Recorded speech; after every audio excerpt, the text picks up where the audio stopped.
மது, நீங்க ஏன் கார் டிக்கில எப்படி? ஐயோ, அந்த விமலுக்கு இன்னைக்கு பர்த்டே. என்கிட்ட இன்னைக்கு எப்படியாவது ப்ரொபோஸ் பண்ணி ஓகே வாங்கிடுவேன்னு சொல்லி அவன் அக்கா கிட்ட சொல்லிட்டு கிளம்பி வந்தான். அவனை பார்த்ததும் எஸ்கேப் ஆகி அவசரத்துல இந்த கார் டிக்கி ஓபன் பண்ணி பார்த்தேன். ஓபன் ஆயிடுச்சு. அதான் ஒளிஞ்சுக்கிட்டேன். நான் வர இன்னும் கொஞ்சம் லேட்டா இருந்தா என்ன இருக்கும்? எவ்வளவு பதட்டமாயிட்டேன் தெரியுமா? சாரி ராகவ். பர்த்டே அன்னைக்கு அவனை ஹர்ட் பண்ண வேண்டாம்னு நினைச்சு நான் ஹர்ட் ஆகிட்டேன். உங்களை நினைச்சா எனக்கு சிரிப்பு தாங்க வருது. உங்களுக்கு ஒன்று தெரியுமா? உங்களுக்கும் விமலுக்குமான இந்த கண்ணாமூச்சி விளையாட்டை நினைச்சாலே நான் ரிலாக்ஸ் ஆயிடுறேன். இப்பெல்லாம் பிபி டேப்லெட் ஹாஃப் டோஸா குறைஞ்சிருச்சு. இந்த வயசுல பிபி டேப்லெட் எடுத்துக்கிற அளவுக்கு உங்களுக்கு அப்படி என்ன பிரஷர்? பார்க்க செம ஸ்மார்ட்டா ஃபிட்டா வர இருக்கீங்க. சொல்லுங்க. சிலர் வாழ்க்கையில வெளியில இருந்து பாக்குற எல்லாம் நிஜமாயிடாது மது.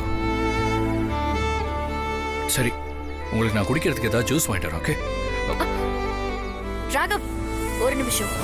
உள்ள வாங்க, உட்காருங்க. உட்காருங்க, வாங்க வாங்க. உங்களுக்கு என்ன ஆச்சு? என்னதான் ப்ராப்ளம் சொல்லுங்க. நான்லாம் உங்ககிட்ட வெளிப்படையா என்னோட பிரச்சனையெல்லாம் சொன்னல. சொல்லுங்க. தெரியல மது, அம்மா அப்பாவோட இறப்புக்கு அப்புறம் வாழ்க்கையே ரொம்ப வெறுமையாயிடுச்சு. ரொம்ப டிப்ரெஷனுக்கு போயிட்டேன். சரி, நான் உங்கள்கிட்ட இதெல்லாம் இன்னொரு நாளைக்கு எக்ஸ்பிளைன் பண்றேன். ஓகே? என்னமோ தெரியல, விமலை பார்த்து பயந்து பயந்து ஓடுறேனா உங்ககிட்ட பேசிட்டே இருக்கணும்னு நினைக்கிறேன். ஐயோ, நான் இப்ப ஆபீஸ்க்கு வர போகணும். ஆல்ரெடி லேட் ஆயிடுச்சு.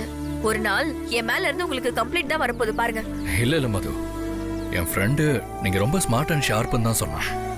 ஓ அப்படியா? அப்போ நான் இன்னும் சின்சியரா இருக்கணும்ல. சரி, அப்ப நான் கிளம்புறேன். ஏய் வெயிட் மது, உட்காருங்க. டயர்டா இருக்கீங்களா? நானே உங்களை ட்ராப் பண்றேன். ஓகே?